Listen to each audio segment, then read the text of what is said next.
Karena kaum muslimin yang dimuliakan Allah Subhanahu wa taala, harus kita sadari belum 1 minggu kita melewati Ramadan.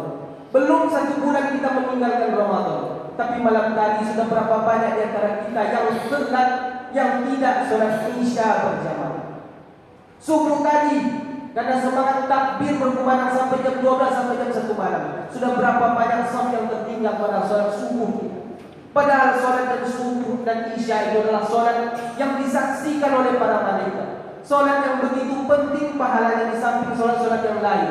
Bahkan kata Rasulullah SAW, "Man shalla al-isya fi jama'atin faka'annama qama nisfal lail. Wa man shalla subhi fi jama'atin faka'annama qama lailah." Yang sholat Isya berjamaah, maka sama dia mendirikan separuh malam suntuk berdiri malam beribadah kepada Allah. Yang sholat subuh berjamaah, maka sama dia akan satu malam itu beribadah kepada Allah tanpa henti.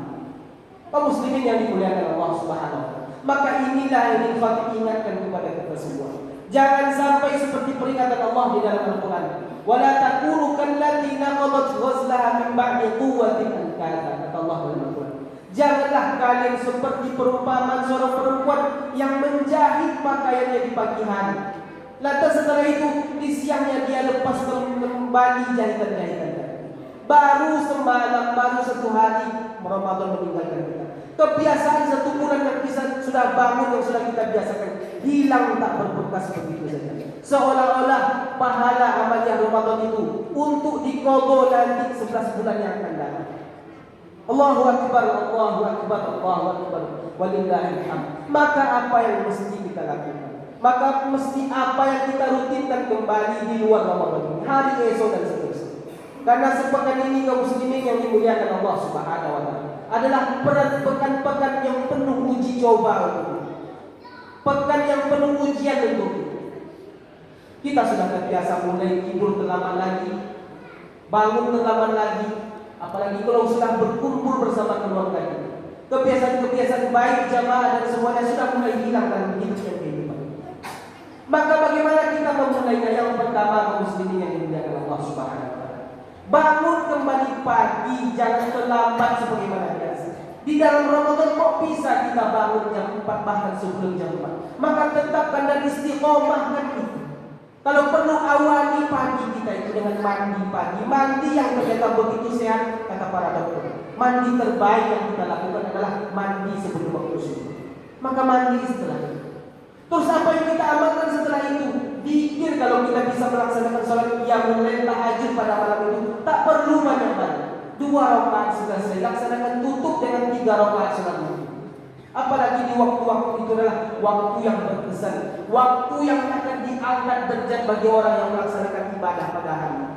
Mungkin tak bisa kita bangun jam 4. Maka jika hari ini waktu subuh jam 5, maka bangun jam setengah 5. Bangun jam 4.20. Luangkan waktu untuk sholat 2 rakaat. Sholat tahajud 2 rakaat ditutup dengan witir. Setelah itu apa yang kita amalkan? Jangan tinggalkan sholat subuh sebagaimana yang Fatih sampaikan di awal. Jangan pernah tinggalkan sholat subuh berjamaah. Rizki kita kalau mau lancar, maka jangan tinggalkan sholat subuh. Kaum muslimin yang dimuliakan Allah Subhanahu wa taala. Setelah itu apa? Jangan tidur setelah sholat subuh. Tidur yang dibenci oleh Nabi sallallahu alaihi wasallam. Tidur yang dicintai Nabi, disukai Nabi adalah tidur sebelum dan setelah sholat zuhur. Qailulah namanya. Qilu kata Rasulullah. Tidur sianglah kata.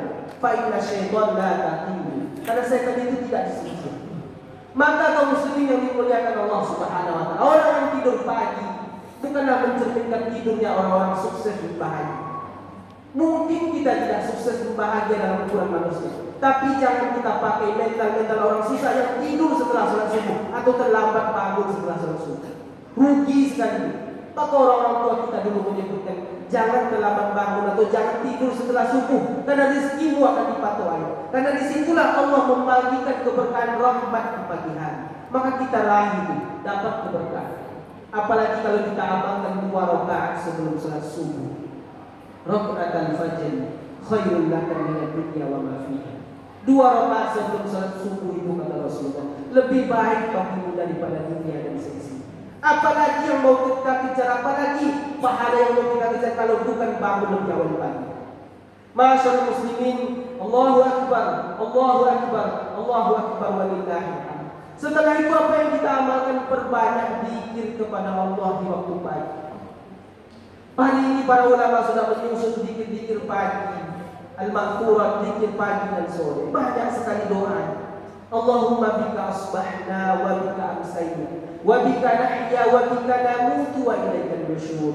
Ya Allah, dengan Engkau kami memasuki waktu pagi juga sore nanti, ya Allah. Karena Engkau kami hidup dan karena Engkau kami mati, ya Allah, dan kepada Engkau kami kembali. Menghindari musibah dan ujian. Bismillahirrahmanirrahim. La yadurru ma'asmihi syai'un fil ardi wa la fis sama' wa huwas samiul alim. Diajar oleh Nabi untuk terhindar dan supaya selesai hutang piutang kita, terhindar dari sifat kikir, malas dan semuanya. Allahumma inni a'udzubika minal hammi wal hazan wa a'udzubika minal ajzi wal kasali wa a'udzubika minal jubni wal bukhli wa a'udzubika min ghalabati daini wa qahri rijal. Sudah diajar dan dituntun oleh Nabi Muhammad sallallahu alaihi wasallam. Berzikirlah sebanyak-banyaknya. Zikir menjadi benteng dan tameng hidup dan kehidupan kita. Bukan sekadar mengingat Allah. Kita ingat Allah. Kalau kita tidak ingat Allah, maka Allah melupakan kita. Wala takunu kalladzina nasullaha fansahum anfusahum. Orang yang lupa kepada Allah, mereka lupa pada diri mereka sendiri. Allah lalaikan terhadap itu. Maka ingat Allah dengan zikir, dengan ucapan-ucapan sholawat, zikir, tasbih dan semuanya yang diajarkan oleh Allah dan Rasulnya kepada kita. Karena zikir berfungsi sebagai tameng hidup, tapi juga untuk menenangkan batin kita, juga untuk menyelesaikan persoalan hidup dan kehidupan. Bagaimana kisah para nabi Allah abadikan di dalam Al-Quran. Ketika Nabi Yunus alaihissalam terjebak dalam 3 kesulitan, 3 kegelapan, kata para ulama. Di dalam kisah para nabi, tadi Ibnu Katsir disebutkan, terjebak dalam gelapnya perut ikan paus karena ditelan oleh ikan paus.